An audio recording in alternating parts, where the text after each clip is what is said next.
This is what my footage looks like straight out of the camera.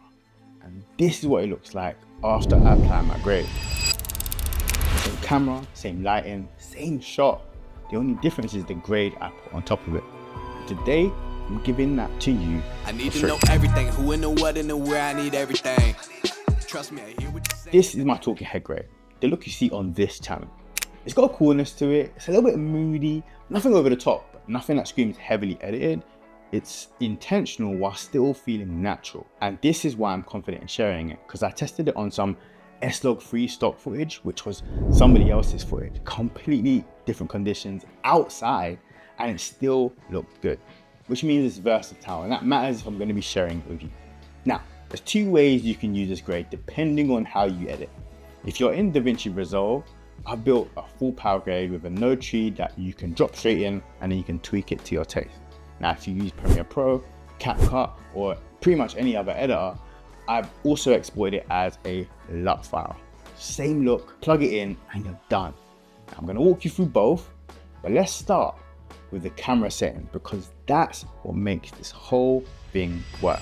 So part one is camera settings. Now, I want to keep this short because this isn't a camera settings video, okay?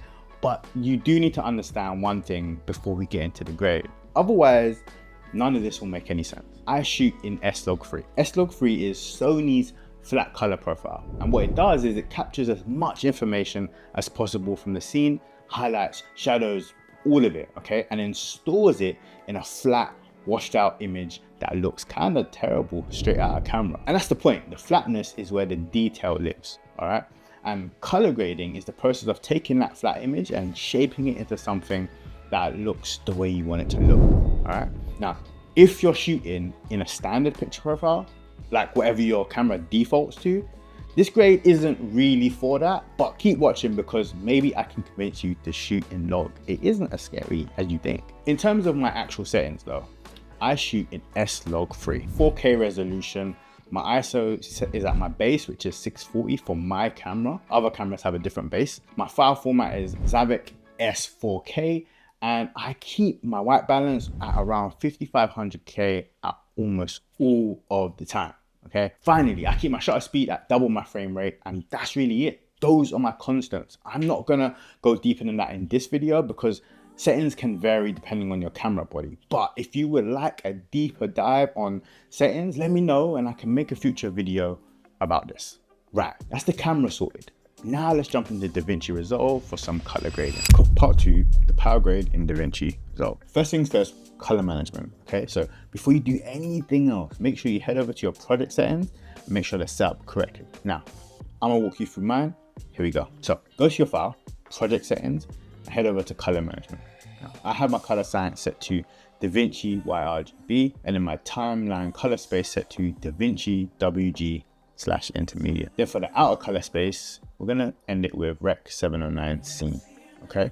This basically tells DaVinci what the footage is and what you want it to look like on a stand screen. Now, if this isn't right, the power grade won't behave in the way it's supposed to. But once all that's sorted, you can go ahead and import the power grade. Now, just right click in the gallery, import power grade, and select your file. Now it should appear in your gallery, and then from there, you're just gonna wanna drag it across onto your clip and it applies instantly. Now, I wanna walk you through this node tree so that you know exactly what's going on, because understanding it means that you can tweak it to suit your footage and your taste going forward, okay? This will be super quick, don't worry. Node 1 is our color space transform CST. This is the technical foundation and it converts your S-Log3 footage into a workable color space. Now, you don't need to touch this, so you can leave this alone. And node number 2 is our white balance, all right? Now, before I touch anything else, I like to make sure that my white balance is exactly where I want it. Now, for my talking head videos, I usually lean towards like the cooler side of things, as the room I shoot in can get a little bit of warm tones bouncing around. Now, node 3 is our color correction. Now, this is where the base look is set. Exposure, highlights, shadows, etc. Now, I've dialed these in to where I like it for my shooting conditions, but if your footage is coming out too bright or too dark, this is the first place to make an adjustment. Node number 4 is color grading, our first creative look. Now, this is where the mood comes from, the contrast, saturation. It's where the color really starts to pop. I also add creative choices here, for example, like a vignette. This is the node where the character of the grade really lives, okay?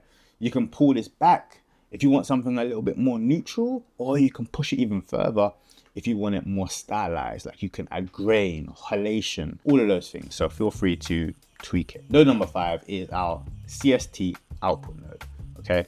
Now, nothing creative is happening here. We're just gonna transform the grade back into Rec 709 so it displays accurately on our standard monitors, TV, YouTube, etc. Now, you also don't need to change anything here. Node 6 is our second creative look, which is our LUT. Now, most LUTs, right, are designed to work with Rec 709 footage. And now that our footage is converted back from the previous node, we can add this on at the end to add a little bit of finesse and to just complete the look, okay? I like to usually keep any LUT I'm using around 50 to 60% intensity, but this whole node is totally optional. Up until this point, you could just ignore this step altogether, okay? So you can toggle it on and off if you want, or you can leave it on for that added additional stylized look. Now that's it, that's the full tree, 6 nodes, nothing complicated. And the reason I built it this way is so you can get in, make 1 or 2 adjustments, and then get out if you wanted to. It shouldn't take you too long, okay? The key adjustment most people will need to make is probably node 3, okay? Which is like dealing with exposure and stuff.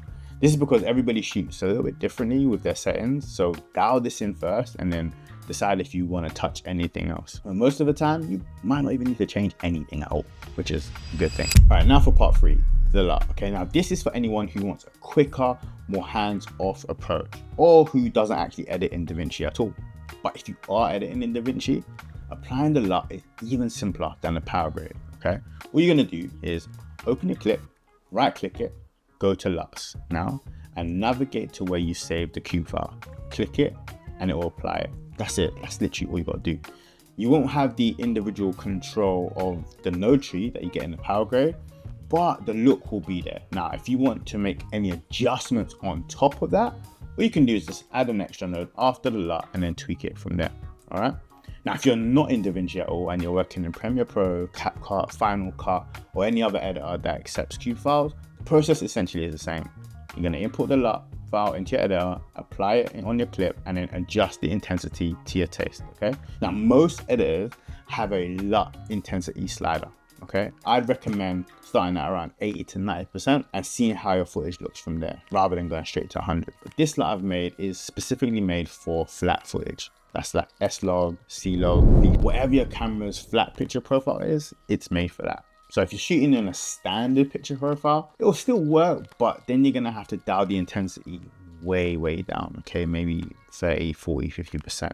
And then it should sit more naturally on top of that. Part 4, how do you actually get them? The LUT and the Powergrade are completely free, and the link is in the description. Go to the page, enter your email, and it'll come straight through to your inbox. Both files, the LUT and the Powergrade, in one download, okay? Now, if you end up using them on your videos, let me know, because I would love to see what that looks like. That's everything. Camera settings, a full Powergrade walkthrough, the LUT for everyone else, and a free download at the end of it.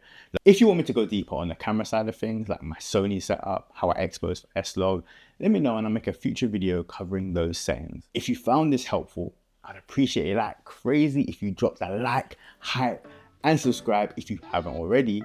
And as always, I will see you in the next one. Peace and love every single time. Denz.